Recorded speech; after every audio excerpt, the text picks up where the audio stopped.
Alô, amigos. Começa aqui mais uma edição do podcast do Gente que Fala.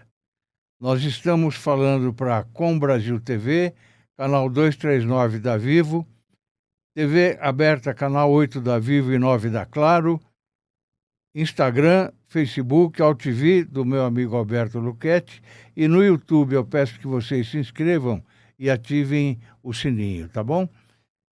Eu recebo hoje com um enorme prazer o meu amigo de longa data, Márcio Bernardes. Como vai, Márcio? Muito bem, e você, Fausto? É um prazer estar aqui com você. Quando você me ligou e nós marcamos, combinamos, eu fiquei muito feliz. Estou aqui para bater um papo com você, porque eu sou seu amigo, sou seu fã, gosto de você, conheço o seu trabalho sério, competente, tudo que você já fez e o seu legado. Então, conversar com gente assim é bam, bam, bam. E eu convidei você pelo mesmo motivo. Tá Obrigado. Ô, Márcio, a gente fala aqui um pouquinho sempre da história do convidado, né? Você nasceu onde? Eu nasci em Ribeirão Preto, no ano de 1950, nos anos de 1950. Sou de uma família classe média, tenho 2 irmãos, e um é médico hematologista em Ribeirão Preto também. O outro, o caçula, é jornalista e publicitário. E nós temos uma característica, os 3, muito cedo nós perdemos nossos pais.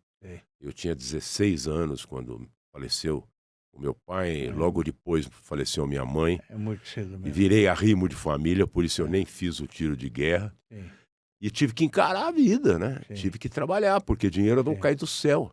Sim. E, felizmente, naquele tempo, meu pai era um cara muito bem relacionado na cidade. Ele era diretor de um laboratório médico, que tinha uma filial e um depósito, e ele distribuía muitas amostras grátis para os amigos, para quem precisava, para a população.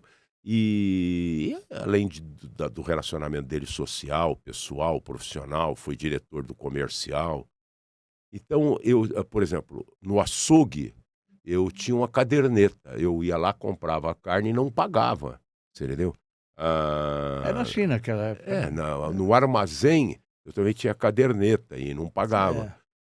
E assim, padaria. A nossa empregada dormia lá na minha casa. Então foi um começo muito difícil, muito duro, e que, com as bênçãos de Deus, nossos amigos lá em Ribeirão dizem que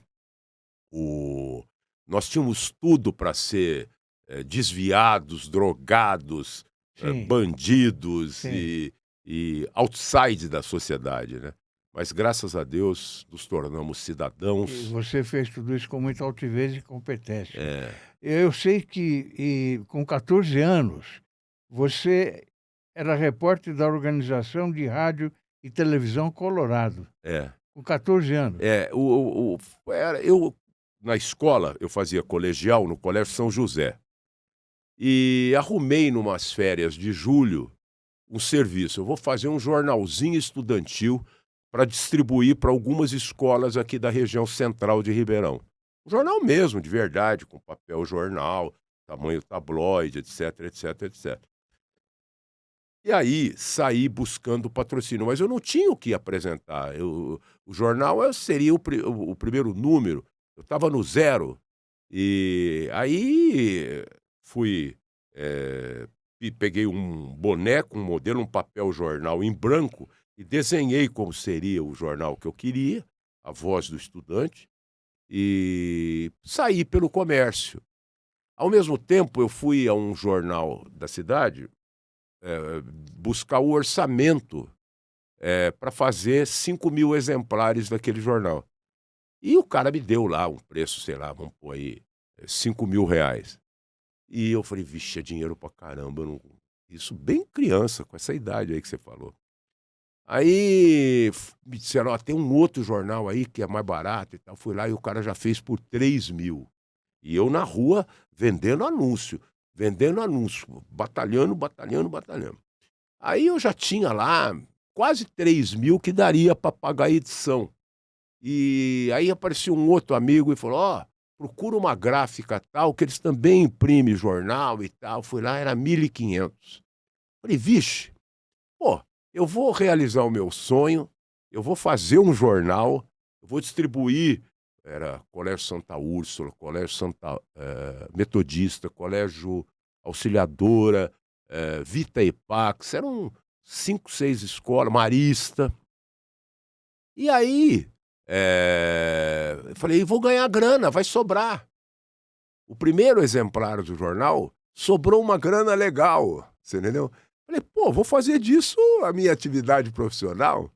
E aí já ficou aparente a sua dedicação pelo jornalismo, né? Foi porque quando saía uma edição, eu fiz esse jornal durante 1 ano e meio. Todo mês tinha uma edição. Então, quando saía uma edição, eu ia nas rádios e nos jornais da cidade. Ribeirão tinha 6 jornais diários. Não tinha rádio FM ainda, era só a rádio AM, mas devia ter umas 6 ou 7 emissoras. Então eu ia nos programas, batia na porta, ó, dá licença, posso divulgar meu jornal aqui, não sei o quê. E aí um belo dia, um cara lá na Rádio Colorado falou, pô, você tem uma voz bonita, você não quer trabalhar aqui? Ah, sei lá. Ele falou, mas não tem salário. Ah, tudo bem, vamos que vamos. Aí ele falou, você vai fazer um programa das 8 às 10 da manhã. Eu já teria que dar o cano na escola, você entendeu? E era um programa musical, era uma rádio muito pequena, uma rádio fraca, que não tinha muita audiência. Às vezes, o Roberto Carlos lançava um disco novo. Eu chegava lá pro discotecário, bom, eu quero tocar música. Não temos disco. Tinha que pegar disco mais antigo. Ui, duro. Aí o cara falou pra mim assim, escuta, eu tô precisando de um repórter para ir no campo do Botafogo domingo. Você não quer fazer reportagem? Eu falei, mas eu nunca fiz reportagem. Não, mas vai lá, 70. Domingos Leone. Era o... Domingos Leone. Lembra dele? Sim. Que depois veio Claro. se consagrar aqui em São Paulo, na Gazeta, na Bandeirantes, na equipe do Pedro Luiz. Sim. E ficou muitos anos aqui em São Paulo. Depois voltou para Ribeirão. Ficamos muitíssimo amigos. E aí, fui lá, fiz o primeiro jogo, os caras gostaram, eu também, porque é uma coisa, você imagina para um garoto, eu não sei nem se eu era criança ou adolescente, você entendeu? Aí eu entro no campo de graça, fico lá perto dos jogadores, perto do jogo, perto dos acontecimentos. Aí eu adorei. É o que você queria. Sei lá, acabou sendo, né? E aí eu continuei, fui indo, fui me aprimorando. Ô, Márcio, tem muita gente, muito jornalista de Ribeirão Preto aqui em São Paulo, né? Tem.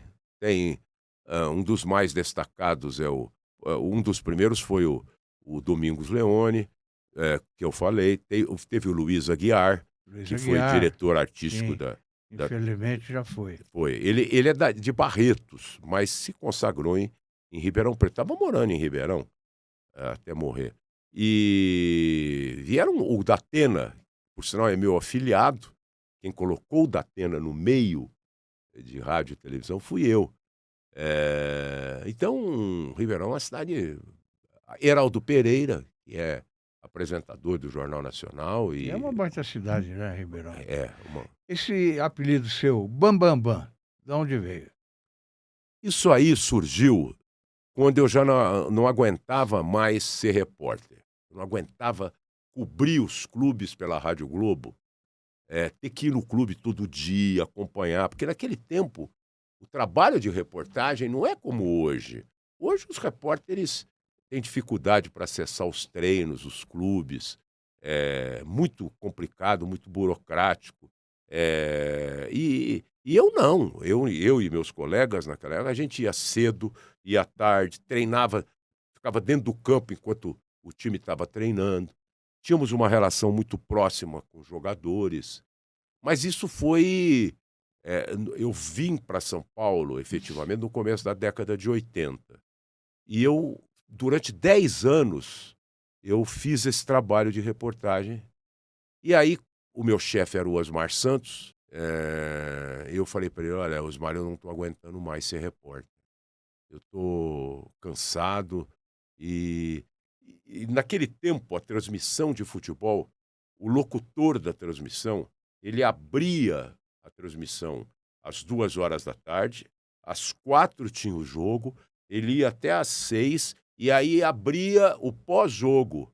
Então o locutor mesmo, Osmar Santos, Fiore Gilhote, Pedro Luiz, Enio Rodrigues, tantos outros, eles trabalhavam efetivamente das 2 da tarde às 8 da noite, mais ou menos.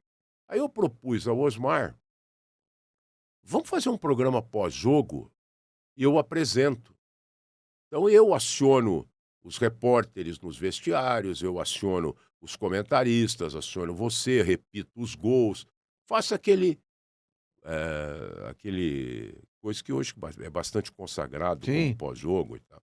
Ia no estádio, sempre fiz o programa da cabine da Rádio Globo. E aí eu comecei a criar coisas, né? Porque as outras emissoras votavam, faziam eleição das notas dos jogadores. Aí o locutor perguntava pro comentarista, jogador fulano de tal, que nota o cara? 5,5. O meio-campista, 7,2. O atacante, 4,3. Ficava dizendo, como é que passa na cabeça do torcedor, na cabeça do ouvinte, 5,2, 4,3? É uma, Sim. né, uma coisa... Pô, vamos fazer uma coisa É um diferente. número muito preciso. Né? Aí eu inventei, primeiro, péssimo, regular, bom ou ótimo. Ou o cara tinha sido péssimo, ou regular, ou bom, ou ótimo. Depois, escolheu o melhor em campo. Melhor em campo. Tinha, você lembra naquele tempo da TV Tupi, o motorrádio, que entregava o motorrádio para todo o melhor jogador em campo? Mas ficava uma coisa muito trivial, não era um negócio legal. Eu falei, pô, e fui pensando, pô, Bambambam. Bambambam é o máximo, né? Então, não vamos escolher mais o melhor em campo, vamos escolher o Bambambam. E ficou. Fulano de tal é o Bambambam. Porque você fala Bambambam, É o bom. é o bom, é o melhor, é o máximo. É o Bambambam na indústria, é o Bambambam no trabalho, é o Bambambam do motoboy, é o Bambambam do táxi. Professor é Bambambam.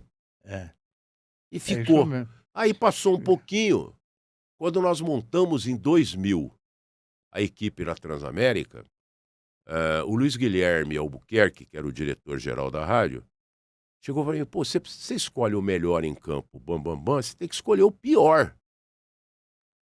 Falei, pô, se eu tive que criar uma alcunha pro melhor em campo, eu tenho que criar uma pro pior. E aí, pensei, cheguei no Bum Bum Bum. Então tem o Bambambam, que é o melhor. O Bum Bum Bum eu não conhecia. E o Bum Bum Bum, que é o pior. Tá certo. Hoje, depois de todos os jogos, eu gravo um comentário de 1 minuto e meio, mais ou menos, que vai para o meu site, se você me permitir aqui. Sim, claro. marciobernardes.com.br e vai para 8 plataformas. Vai colocar aqui embaixo. Isso. Nas plataformas, o endereço é @Márcio Bernardes Oficial. Então tem no YouTube, no Instagram, no Facebook, no TikTok, no LinkedIn, no Twitter, que agora é o X, no Threads e no Blue Sky. 8 plataformas. E ali vai o meu comentário do jogo. Eu assisto o jogo, qualquer jogo de time grande, e aí depois eu faço um breve comentário e escolho o Bambambam e o Bum Bum Bum. Tem dado um bom resultado.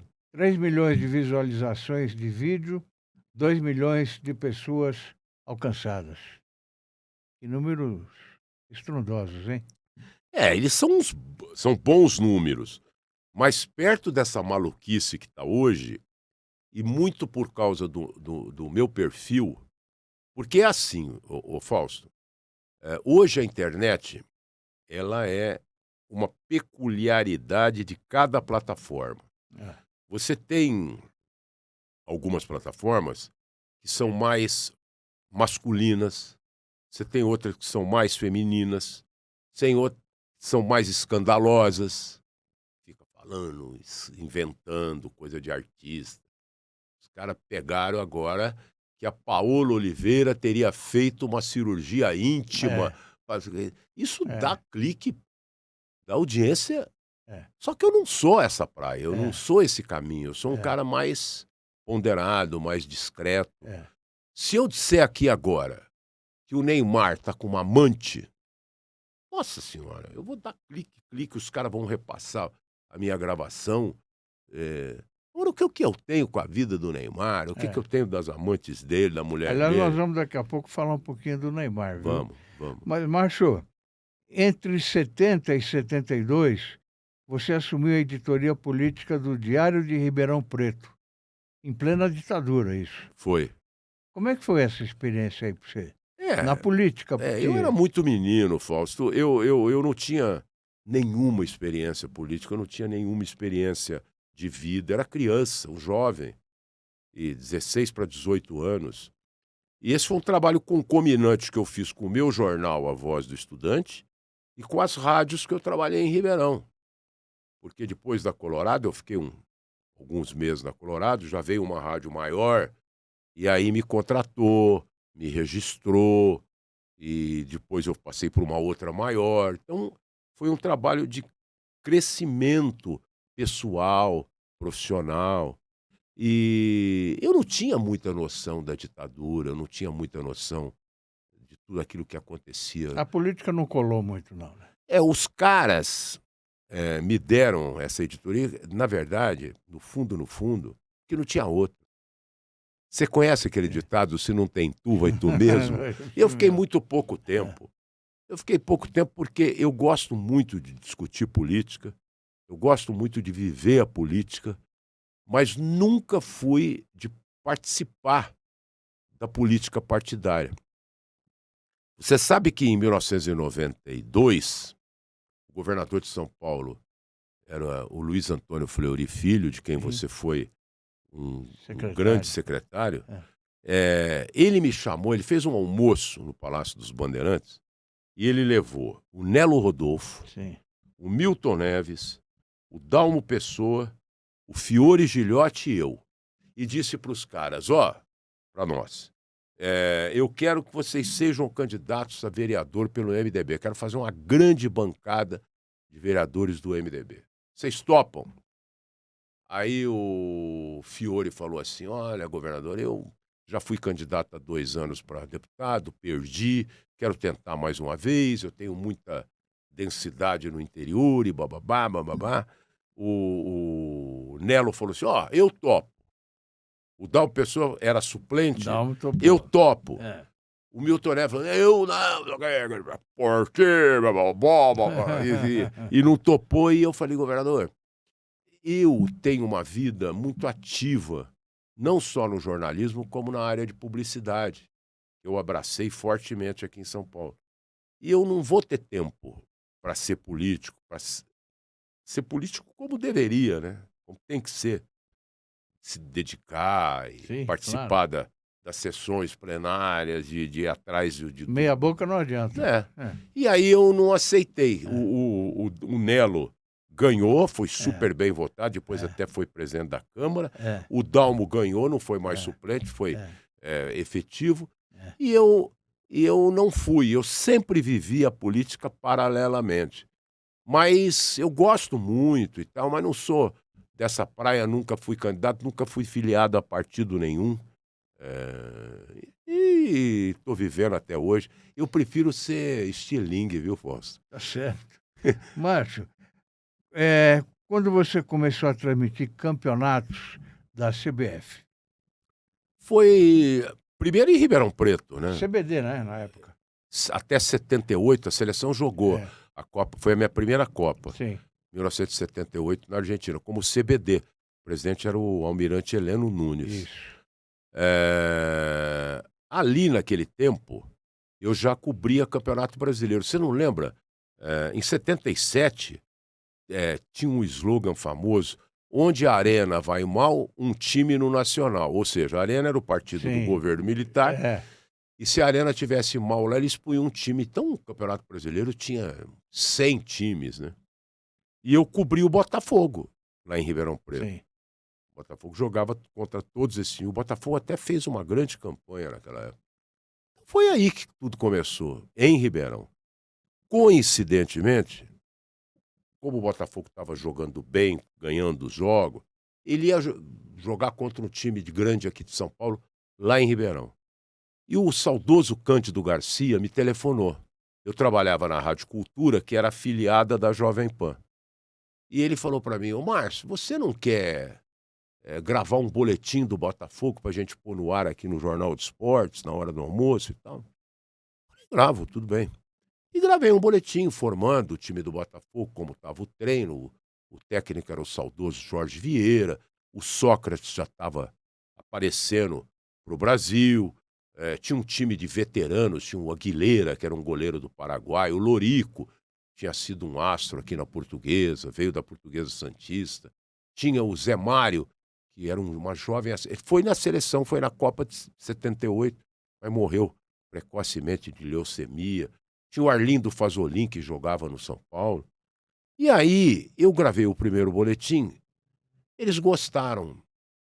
No outro dia ele me ligou de novo. Ô Márcio, porra, os caras gostaram, estão precisando de novo. Você grava? Gravo. Gravei. Aí veio o final de semana, o time de São Paulo, que eu não lembro qual foi jogar lá. E aí foram o Osmar Santos, o Orlando Duarte e o Fausto Silva. O locutor, o comentarista e o repórter. Aí eu os recebi no sábado, saímos para jantar, nos aproximamos, ficamos amigos. Domingo fomos para o campo. E eu, na transmissão, o Osmar transmitia, o Orlando comentava, o Fausto cobria o Clube de São Paulo e eu ia cobrir o Botafogo. Eu não sei por que razão, todos eles adoraram a minha participação. E os caras aqui de São Paulo, porra, esse moleque aí, quem é esse cara? Isso aqui, pá. Enfim. Aí, na segunda-feira, o Cândido Garcia me liga de novo. Ô, Márcio, precisa gravar outro boletim pro Jornal do Esporte. Eu falei: ô, Candinho, tudo bem, bacana, eu gravo, já gravei alguns aí, fiz o jogo ontem, mas, pô, precisa ver se não dá pra molhar o bico do passarinho, né? Senão, como é que vamos viver de amorzinho? Aí, não, deixa que eu vou ver aqui com o seu Tuta, não sei o que e tal. Grava aí, gravei. Aí, terça-feira, grava de novo. Ó, essa conversa por telefone não tá boa. Eu vou aí para São Paulo. Será que não dá para vocês me receber? Não, tá. Peguei o ônibus e vim para São Paulo. Não tinha nem carro. Aí vim para São Paulo, fui na Jovem Pan, estava começando na Avenida Paulista. Me receberam muito bem, eu fiquei impressionado com aquele prédio espetacular, lá no 24º andar. Era muito bonito. Lindo. E aí, saímos para almoçar e tal, não sei o quê. Voltamos do almoço, entrei na sala do seu Tuta. E ele falou: ó, registrar eu não posso, mas eu posso te pagar um cachê. E o cachê era uma bela grana, viu? Bem mais do que eu ganhava como repórter registrado lá em Ribeirão. Aí eu topei e passei a ser correspondente da Jovem Pan. Continuei. Já estava na grande imprensa. Já mandava notícias do Comercial e do Botafogo. Participava de outros programas da Jovem Pan. Tinha um programa no começo da noite, 8h30 da noite, não lembro o nome. Depois gravava para outros programas. Gravava para o Jornal da Manhã, quando tinha informação política, coisa que acontecia, ia um político lá para Ribeirão e tal. E aí, no final de 77, o Osmar teve uma proposta irrecusável da Rádio Globo. A Rádio Globo remontou a equipe dela, aí tinha lá o Carmona, o Carlos Aymar, o Jorge de Souza, tinha pouca gente, e eles quiseram fazer uma super equipe, e levaram o Osmar. E eu continuei na PAN, e o Osmar só levou o irmão dele, o Oscar Ulisses. Os outros todos ficaram na PAN. E ele falou para mim, falou: ó, espera o começo do ano, que é um novo orçamento, não sei o que e tal, eu vou te levar para PAN. Aí, para Globo. Aí chegou no começo de 78, ele me ligou, eu vim para São Paulo, a gente já estava muito próximo, muito amigo, saindo para noite, e fazendo um monte de besteira na noite. E ele falou, vem pra Globo. Eu falei, eu vou, mas tem uma condição, eu quero cobrir a Copa do Mundo. Eu tinha 24 anos. Ele falou, tá bom, nós vamos levar quase todo mundo, então você vai. E eu fui. Aí, pra você ter uma noção, eu cobri 12 Copas. De lá pra De cá, lá para cá, 12 Copas. todas as Copas, É. né? E cada Copa aconteceu um fato muito brilhante comigo, mas tudo por conta de Deus, né? Deus punha assim na minha frente, pá, vai lá. Então eu cheguei na Argentina, frio desgraçado, chuva. Os repórteres que cobriam a seleção brasileira eram o Faustão e o Roberto Carmona. Os outros repórteres cobriam outras seleções e a Praça de Buenos Aires. Aí eu fui, claro, fui para Mar del Plata, onde estava a seleção. Mas eu cheguei lá, o primeiro dia que eu apareci, o Faustão virou para mim e falou assim, ó, eu vou, quando acabou o treino, eu vou entrevistar os caras de defesa e o meio-campo. O Carmona entrevista os caras de ataque. E eu falei, eu vou entrevistar quem? O roupeiro? O massagista, porra? E assim foi a minha primeira dificuldade. Foi indo, foi indo. Aí eu fiz uma bela entrevista com o Pelé, que naquele tempo meteu o pau. O João Avelange estava assumindo a FIFA e tal. E ela repercutiu muito, os caras gostaram e tal. Aí eu falei pro Osmar, eu não tô conseguindo desenvolver muito o que eu quero aqui em Mar del Plata. Deixa eu ir para outro lugar e tal. Ele falou, Márcio, a Argentina, com toda certeza, ela vai brigar pelo título. Os milicos, lá também tá a ditadura, né? Os milicos estão fazendo de tudo, o time não é ruim, e bababá, bababá, bababá. Então, você não quer ir lá para Rosário? Nós temos um hotel que está pago pela Copa inteira, vai lá. A gente paga o avião, você continua recebendo a sua diária, vai para Rosário e cobre a Argentina. Tá bom. Cheguei em Rosário, fui pro hotel, deixei a mala. Vou cobrir o treino da Argentina. Cheguei lá, não conhecia ninguém. E, pô, imagina a imprensa argentina atuante, que nem a imprensa brasileira e tal. Aí eu esperei terminar a coletiva do Menotti. E com a maior cara de pau, cheguei no Menotti e falei, muito prazer, eu sou Márcio Bernardes, de São Paulo. Eu sou afilhado, sou Oswaldo Brandão. Nossa, ele me olhou assim. Porque o Brandão tinha sido o pai do Menotti enquanto ele jogou aqui no Juventus e no Santos. O Brandão abraçou o Menotti como filho. Sim. Menotti amava o Brandão. Sim. Aí ele, pibe, queira cá, pibe, foi todo mundo embora, você vai almoçar comigo. E foi eu sozinho da imprensa dentro da concentração da Argentina. Aí eu almocei com ele. Falei, ô Menotti, eu tô aqui, você não pode deixar de me dar uma entrevista exclusiva. Ele me deu uma entrevista exclusiva que estourou a boca do balão aqui em São Paulo, repercutiu, as agências de notícia repercutiram. E aí, pô, imagina, aí teve aquele jogo Brasil e Argentina lá em Rosário, eu tava lá, foi 0-0, né? E a Argentina cresceu, e eu cresci também cobrindo a Copa. Aí voltei pro Brasil, os caras falaram, você não pode, Ribeirão ficou pequena para você. Não dá, você tem que vir para São Paulo. Você imagina, era um choque para mim, um jovem, órfão, com 2 irmãos menores, meus irmãos ainda estudando. E eu encarei, vim, e aí fiquei, graças a Deus, fui muito feliz. Como é que foi?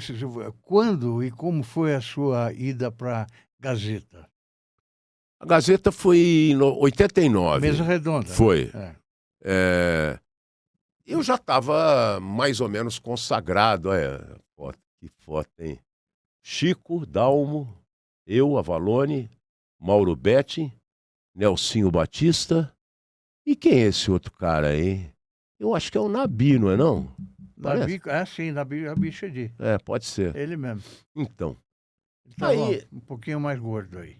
Aí o Avalone me convidou Eu já participava da velha mesa redonda, aquela com Peruzzi, Sim, Perão de Castro, sim. Geraldo Blota. Você sabe por que tem esse nome, mesa redonda? Não. Então eu vou contar para você. Você esteve próximo do fato que você trabalhou na velha Federação Paulista de Futebol, na Brigadeiro Luiz Antônio. Na sala do presidente, tinha uma baita mesa redonda para 10, 12 pessoas. Você lembra? Lembro. Eu não sei quem foi que teve a ideia de fazer a mesa redonda naquele lugar, levaram as câmeras e passou a ser mesa redonda. Foi aí que começou o nome. Por causa daquele móvel da Federação Paulista de Futebol. Sei. Você Eu lembra? lembro do móvel. Muito bem. Então, o Avalone me chamou. Eu estava prestes a viajar para Itália para cobrir a Copa do Mundo pela Rádio Globo, a seleção brasileira, etc. E eu comecei a participar dos programas. E também gostaram. Eu fiquei lá 12 anos. A Copa de 98, na França, eu cobri pela TV Gazeta. Pela TV Gazeta e pela Rádio Trianon. Que eu já tinha... em 96, depois da Olimpíada, eu saí da Globo. E eu fiquei o ano de... Fui para Trianon, fazendo comentários de esportes. A Trianon tinha uma baita equipe, né? Orlando Duarte, Ney Gonçalves Dias, Zancopé Simões. Só tinha monstro lá. E aí fiquei lá até o final da Copa de 98. E em 99 começamos a montar a equipe da Transamérica e eu continuei na Gazeta. Você falou em Federação Paulista de Futebol. Eu, quando saí do governo, que era o governo de Zé Maria Marim, eu fui para a federação. E a minha chegada lá foi muito tumultuada. Você lembra disso? Até porque foi você quem me ajudou. Você e o Lucas Neto. Porque o pessoal lá dizia que eu entendia de política, mas eu não entendia absolutamente nada de futebol. É que você era um que eu ia ser? Que você era um paraquedista no futebol, é verdade. Exatamente. E você me ajudou muito na época. Não, porque eu falava para os caras o seguinte: vamos conhecer o cara, vamos conhecer a personalidade dele, o caráter. E você, Fausto, porque anteriormente eu não me lembro da federação ter tido assim um assessor de imprensa com A maiúsculo, você entendeu? Sim. Você chegou inovador, você chegou com a mentalidade de governo, que tem que ter uma plataforma, um sistema organizacional. Então você chegou organizando, você chegou dando assistência e tudo aquilo que o pessoal precisava. E o pessoal foi se afeiçoando por você. Você com o seu jeitinho e não sei o quê, você ganhou todo mundo. Eu acho que isso foi muito importante para o Marim, porque o Marim entrou lá na federação também com esse preconceito. Político. Já havia um movimento forte na época. Política no futebol, tinha o Nabi Abichedi. Então você acabou sendo um bem para os repórteres. Eu me lembro, num terceiro andar, quarto andar daquele prédio da Brigadeiro Luiz Antônio, tinha um andar só da imprensa, uma sala só da imprensa, um mesão.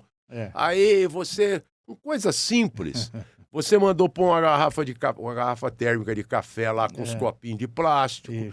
Você mandou botar um bebedouro, para tomar água. No gramado eu inventei aquela faixa amarela. Para identificar o cara. Porque tinha muito bico no gramado. Tem até hoje. Eu vi outro dia um jogo do Flamengo no Maracanã, 58 mil pessoas no estádio. Até hoje. Tinha 54 mil pagantes, tinha 4 mil bicos. Hoje aqui em São Paulo isso é bem menos. Mas então você trouxe uma contribuição espetacular para a imprensa.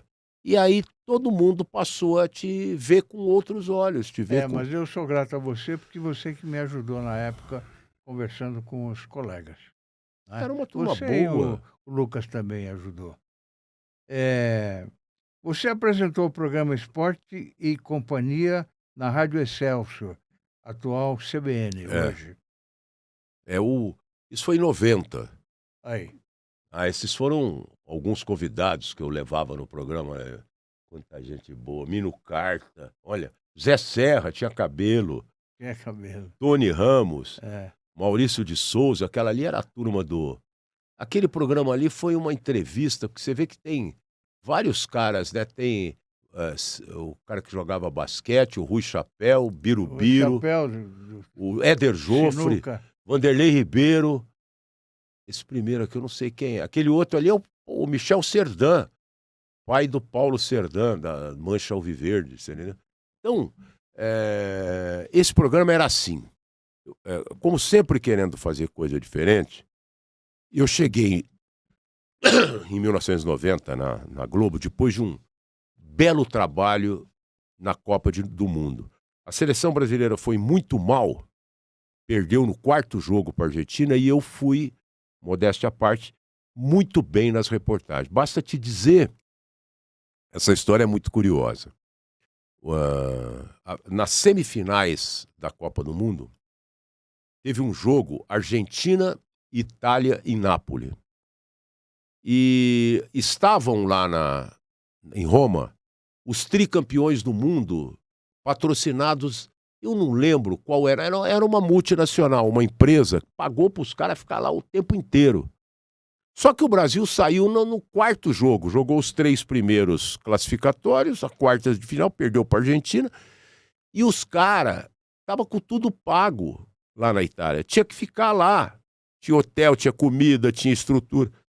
Só podia voltar depois da final. E eu era muito amigo do Carlos Alberto Torres, muito amigo. Apesar de eu não ter convivido com a seleção de 70, eu era muito garoto, o Carlos Alberto foi meu companheiro na Olimpíada de 84, que eu trabalhei pela Manchete. Carlos Alberto Torres. Carlos Alberto Torres.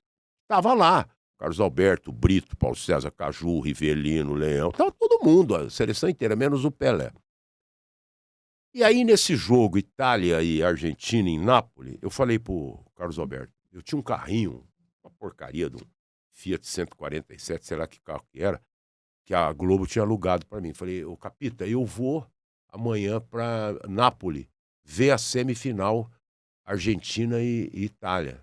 Quer ir comigo? Falou, quero. Nós fomos. Eu peguei ele do hotel, saímos, uma viagem deliciosa, pistas fantásticas. Chegamos lá em Nápoles, fomos numa tratoria, almoçamos e fomos para o estádio São Paulo. E ali eu vi um dos grandes fenômenos da minha vida. Metade da torcida do estádio torcia para a Argentina. Ou melhor, torcia para o Maradona.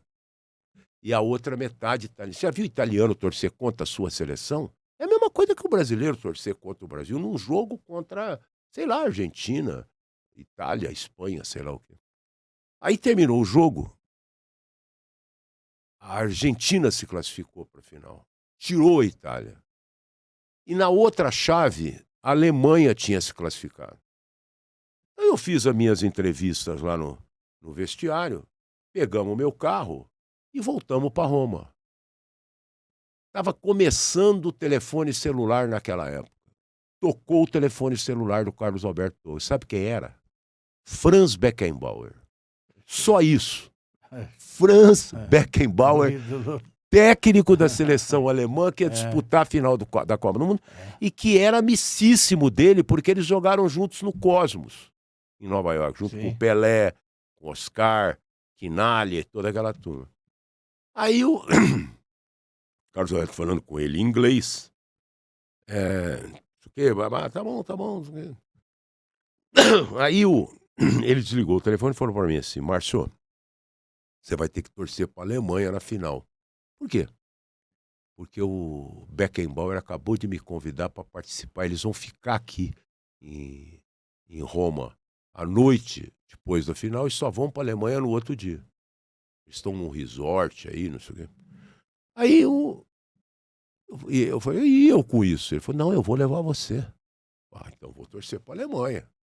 E fomos lá, teve o jogo no domingo, a Alemanha ganhou de 1-0. Eu fiz o meu trabalho pela Rádio Globo, fui pro hotel, tomei um banho, liguei pro Carlos Alberto. Capita, e aí, vamos? Vamos. Aí eu passei lá no hotel dele, peguei ele. E o hotel da Alemanha era como se fosse mais ou menos Guarulhos, Osasco. E não existia Google Maps, não existia Waze, não existia absolutamente nada. Nós fomos no boca a boca, quarteirão por quarteirão, 1h30 até chegar no lugar. Quando nós chegamos no lugar, era um resort bonito, tudo coberto com mangueiral e tal. Tinha um monte de caminhão de emissora de televisão, da RAI, da Werder TV da Alemanha, da não sei o quê, mas o quê. Aí eu falei, Capita, puta, estamos ferrados, eu não vou conseguir entrar aí, pô. E olha os caras na porta. Falei, não, deixa comigo. Aí eu parei o carro na guarita do resort, ele foi no segurança e falou pro cara, olha, anuncia aí que o Beckenbauer, que o Carlos está aqui. Eu não acreditei, Fausto, a coisa como é que chama? A cancela do resort levantou, abriu para eu entrar. Eu falei, mentira, mentira. E entrei.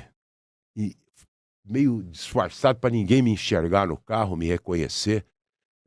E o Carlos Alberto entrou no carro e nós entramos. E eu, inclusive, tenho uma foto dessas que eu guardo com muito prazer. Nós ficamos lá, na área de lazer do resort, e demorou umas 2 horas. Chegaram os dirigentes, as famílias dos jogadores e os caras que estavam lá hospedados e tal. E teve uma festa que eu participei sem entender uma palavra. Teve discurso do presidente da Federação Alemã, do Beckenbauer, dos jogadores. E eu lá com o Carlos Alberto boiando, sem entender nada. E aí o Carlos Alberto, de madrugada, 4 horas da manhã, chegou e sentou na nossa mesa. Tava só eu e o Carlos Alberto. Aí ele virou para mim e falou assim, eu sei que você quer fazer uma entrevista com o técnico campeão do mundo. Ele tinha passado a ser o segundo cara no mundo que tinha sido campeão como jogador. E depois como técnico. O único era o Zagallo. Né?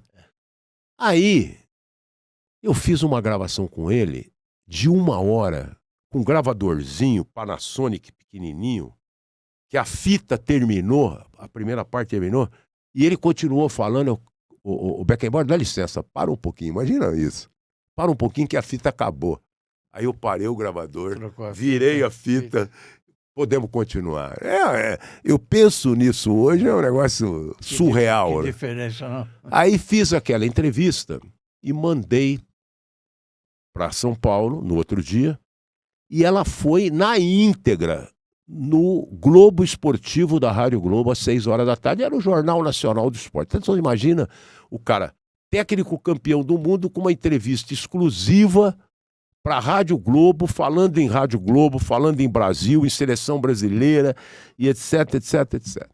Então foi uma repercussão no outro dia, os jornais estamparam, todos os jornais repercutiram a reportagem. Quando eu voltei para o Brasil, os caras da Rádio Globo falaram para mim, ô Márcio, precisamos renovar seu contrato. Meu contrato iria vencer no final do ano. Eu falei, olha, eu já sei o que eu quero. O que você quer? Eu não quero mais ser repórter. Eu quero ser apresentador. Aí... outra coisa, exigir só viajar na executiva, em contrato.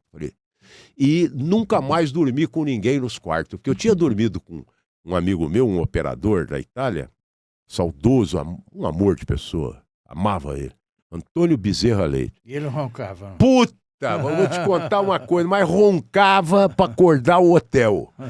E eu voltei com aquele complexo. Ser, né? Aí eu cheguei pro diretor e falei, então, quero parar de ser repórter, quero só viajar na executiva e quero apresentar um programa. E quero dormir sozinho e quero apresentar um programa.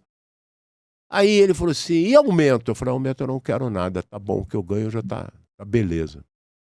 Aí ele me deu esse programa Esporte e Companhia, 8h30 da noite na Rádio Excelsior. Eu falava, tinha 1h30 de programa, eu falava 1 hora sobre futebol e outros esportes, e meia hora eu trazia personalidades do mundo, né?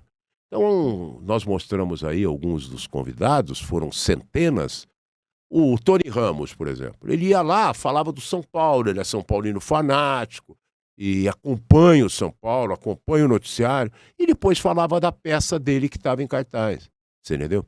Aí o Maurício de Souza, ele falava do Palmeiras, palmeirense, bababá, bababá, bababá, e depois falava das revistinhas dele, das coisinhas dele, etc. É. E assim eu levei muitas personalidades da política. Você viu o Serra, né? É. O Serra, na época, eu acho que era sempre teve senador. um relacionamento muito bom, né? Márcio, eu estou mostrando aqui o portal. Nosso grupo tem um portal chamado Orbis News, que é só de artigos. Eu vou ficar muito feliz se você escrever um artigo por mês, por semana, como você quiser, sobre futebol para o portal, tá bom? Farei com o maior prazer. Conheça o Prevente Mais, o plano da Prevent Senior para somar saúde. Com unidades temáticas exclusivas, cada cuidado se transforma em uma experiência única. Uma ampla rede credenciada, sempre perto de você. Remoção aérea que garante segurança em qualquer lugar. É mais confiança, mais qualidade e mais tranquilidade que só o plano pioneiro em cuidado com sêniors pode oferecer. Prevente Mais, porque cuidar bem é entregar mais. O Brasil continua sendo o país do futebol? Olha, do jeito que era, acho que não. Porque o mundo mudou, né, Fausto? Não foi só o Brasil, o mundo, como um todo, a sociedade, a cultura. Mudou tudo. Então, hoje, a juventude busca o skate, já tem uma grande paixão pelo vôlei, basquete sempre foi muito atraente, e outros esportes. Você vê que o Brasil cresceu demais nas conquistas de medalhas olímpicas. Os governos ainda timidamente, mas verdadeiramente estão investindo em praças esportivas, em centros esportivos. Nós temos aqui em São Paulo um centro paralímpico, ali no começo da Imigrantes, que eu reputo um dos melhores do mundo. E eu fui conhecer em 2008, na Olimpíada da China, os centros esportivos deles, é coisa do... Você não acredita. Mas esse aqui de São Paulo é um só, mas é um exemplo de categoria. O SESI, desde o começo da outra gestão do Paulo Scaff, começou a investir muito em esporte. Você vê que grandes times aí de várias modalidades são patrocinados pelo SESI, e atletas paralímpicos também treinam, são patrocinados pelo SESI. Então, a vida mudou, o mundo mudou. Ou seja, não é mais só futebol, né? Eu acho que dividiu-se a preferência, e também acho que o futebol tomou um rumo tão destrambelhado que muita gente ficou com bronca, né? Largou, não quis saber. Você revela o time que você torce, não? Comercial de Ribeirão Preto, eu falo pra todo mundo. Ah, o Comercial? Coitadinho, tá na 4ª divisão. Não tá na 5ª porque não existe a 5ª. Tá na 4ª. E... Por que o Comercial e não o Botafogo? Porque o meu pai que me levou... aliás, é uma história engraçada, porque eu desde menino, que pegava na mão do meu pai, eu entrava no vestiário do antigo estádio Costa Coelho pela porta do vestiário. Então, porta da rua para o vestiário. E ia treino, meu pai foi diretor de futebol muitos anos. Tinha treino, eu ficava chutando a bola era maior que eu era pirralho. E ali eu aprendi a moldar a minha personalidade e o meu caráter. Porque o esporte como um todo, mas o futebol especialmente, tem essa característica. Você é obrigado a respeitar as regras, você é obrigado a respeitar o adversário, você não pode xingar, não pode, todo mundo xinga, mas não pode. É falta de educação.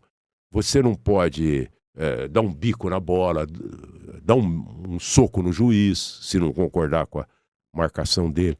Então o Comercial moldou muito a minha personalidade. O Comercial me ajudou a ser homem.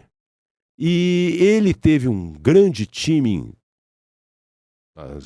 no ano 1966, depois 1972 e daí para frente. E eu vibrava muito, torcia muito. Quando eu vim para São Paulo, eu falo isso para meus amigos, ninguém acredita. Quando eu vim para São Paulo, na Rádio Globo, eu passava um período cobrindo o Palmeiras. Aí outro período cobrindo o São Paulo. Outro período cobrindo o Corinthians. E eu me afeiçoava pelos times. Porra, como é que eu podia estar lá dia a dia, todo dia com os jogadores, e ia pro jogo eu ia torcer contra? Torcia a favor deles, é óbvio. Então eu fiquei um pouco impessoal. Eu tenho a honra de ter sido o único torcedor brasileiro que viu os 3 títulos do São Paulo no Japão, os 3 títulos mundiais.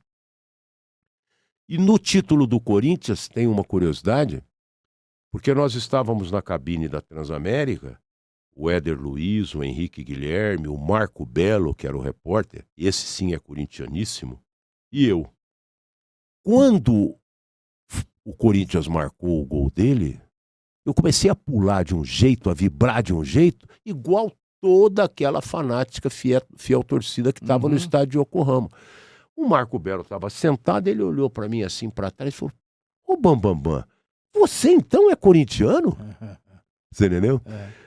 De tão entusiasmado que eu fiquei com o gol. Se você for no Google e colocar lá Corinthians / Márcio Bernardes / Amarila, foi um episódio que aconteceu em 2013, aqui no Pacaembu, que o Corinthians foi vergonhosamente roubado por este canalha, crápula, ladrão chamado Carlos Amarila. Ele roubou o Corinthians contra o Boca Juniors, porque o Corinthians foi na final da Libertadores. O Corinthians era para ser campeão da Libertadores. Foi uma coisa revoltante. E eu estava na cabine da Transamérica e ele saiu do vestiário pelo túnel, pelo lado de dentro, para entrar num carro da polícia, porque se não fosse assim, ele não sairia do estádio. Quando eu vi, eu estava apresentando o meu programa, Toque Final, eu gritava lá de cima da cabine, no estádio vazio: Amarila, ladrão, hijo de puta! Essa gravação tá lá no YouTube, teve não sei quantas mil já audiência. Depois claro, você vai para ver, é interessante. Aí todo mundo fala: você é corintiano, né? E por causa dessas minhas interferências. Ô Márcio, Pelé ou Maradona? Pelé sem pestanejar. Qual foi a entrevista mais difícil que você fez? Olha, não sei. Alguém que você brigou na entrevista? Não. Eu sempre, nesse aspecto, fui muito cordato, né? Eu sei. E não me lembro. Tinha, assim... Você sempre respeitou muito o entrevistado. Não, por exemplo, nas mesas, nos programas, mesa redonda que eu participava, às vezes tinha uma discussão, às vezes tinha uma coisa mais quente, né? E eu acho que o futebol... o tema futebol te dá muita chance para isso, mas você passar do limite, não concordo.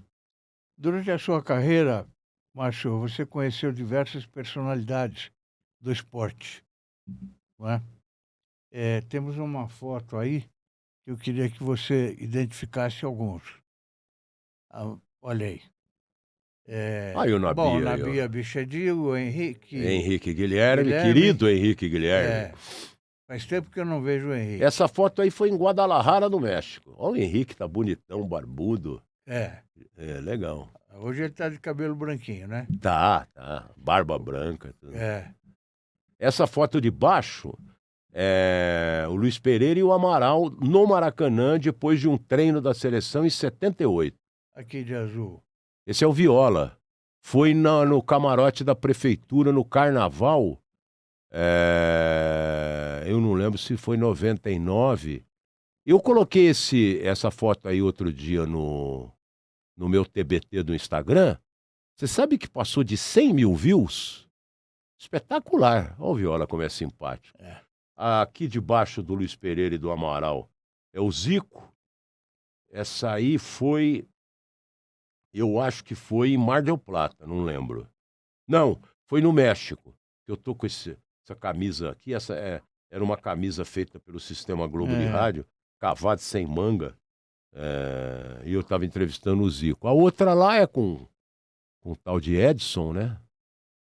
Mas como é que você descreveria a evolução da narração esportiva brasileira ao longo dessas 12 Copas aí que você cobriu?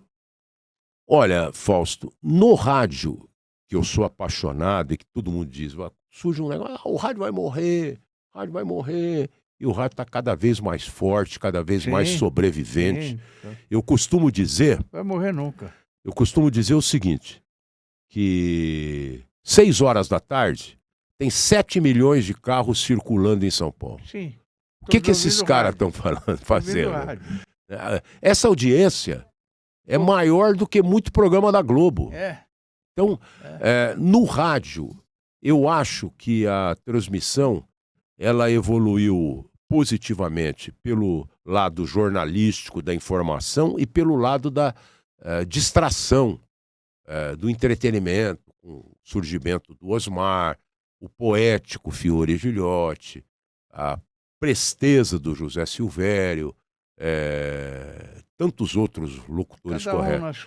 E as coisas vão se acumulando. Hoje está chegando uma juventude que tem priorizado muito a informação, né? Então passa detalhes do jogador, quantos gols o cara fez naquele ano, tem gente que gosta, tem gente que não gosta. E na televisão, o perfil do narrador mudou muito.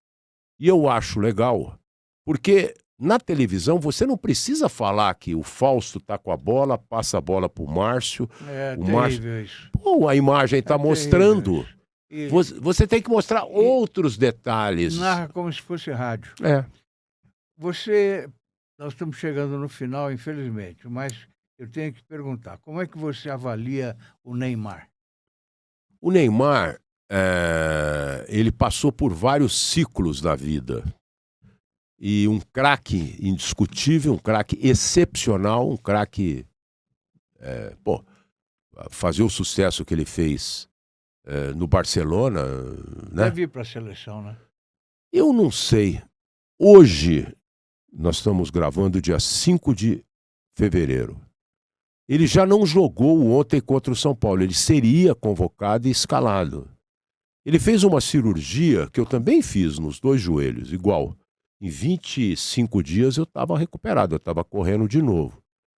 Ele ainda não. Agora, sobre o talento dele, isso é indiscutível. Claro. Agora, você para jogar precisa do corpo. E se ele não estiver bem fisicamente, o Ancelotti já disse que não vai convocá-lo. E eu acho que ele inteiro fará muita falta para o futebol brasileiro. Ele, pelo que nós vimos nos últimos tempos, não fará falta para o futebol brasileiro. Márcio Bernardes, eu fiquei lisonjeadíssimo com a sua presença aqui. Você é uma pessoa que eu admiro muito, desde muitos anos. Tivemos outras passagens, relacionadas ao meu filho, que eu não esqueço também, sou muito grato a você. E pode se despedir, por favor. Quero ver você mais vezes aqui, hein? Tá, venho, com o maior prazer, Fausto. Eu não vou ficar jogando confete em você. Sim, não. Você sabe que eu te amo, a sua família, a Lídia, todo mundo, né? E o seu filho continua aqui conosco. Exatamente. Né? A vida, ela tem uma frase de Santo Agostinho que diz assim: eu não morri, eu só parti para o outro lado do caminho. Isso. Eu estou aqui ao lado de vocês, eu continuo sendo eu e vocês continuam sendo vocês. Isso. Então você tem uma família linda, você é um cara espetacular, você tem uma história, um legado, e eu quero te cumprimentar. Vim aqui com o maior prazer. Eu não paro de manhã, eu não abro a minha agenda, porque de manhã é minha ginástica. Eu acordo, faço ginástica, sou CDF fiel, aí vou começar minhas ligações, almoço, só aí eu parto para o trabalho. Quando você disse que era 10 horas, eu aceitei porque era você. Com toda Obrigado. certeza, quero te cumprimentar. Às vezes ouço seu programa na Rádio Trianon. Já está lá há muito tempo, né? Agora estamos só aqui, eu saí da Trianon. Mas ficou lá na... Fiquei 22 anos. Eu lembro. 22. Eu tenho muito carinho por você e pelo seu trabalho e conte sempre comigo. Muito obrigado, Márcio. Foi um prazer. Aos amigos espectadores, o meu muito obrigado e até a próxima, se Deus quiser. Até lá.